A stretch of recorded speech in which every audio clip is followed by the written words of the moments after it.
நாகை மற்றும் சுற்று வட்டாரத்தில் மீண்டும் கனமழை பெய்ய தொடங்கியுள்ளது. இத்தொடர்பான முழு விவரங்களை இந்த செய்தியாளர் சகாதேவன் கேட்கலாம். சகாதேவன், தற்போது நேரம் பொறுத்தவரை நாகை மாவட்டத்தில் எவ்வளவு சென்டிமீட்டர் மழை பதிவாகி இருக்கின்றது? தொடர்பான முழு விவரம்.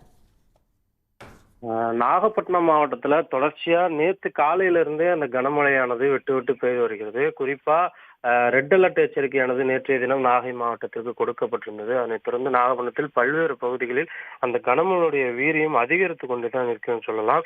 இன்று அதே போல காலையிலிருந்தே அந்த கனமழை கிட்டத்தட்ட 1 மணி நேரத்திற்கு மேலாக பெய்து வருகிறது.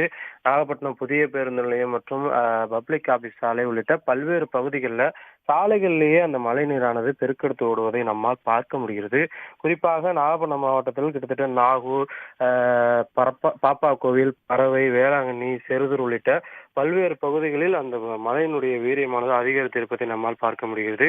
கிட்டத்தட்ட 8வது நாட்களாக நாகப்பட்டினத்தைச் சேர்ந்த மீனவர்கள் கடலுக்கு மீன்பிடிக்க செல்லாமல் இருக்கிறார்கள்.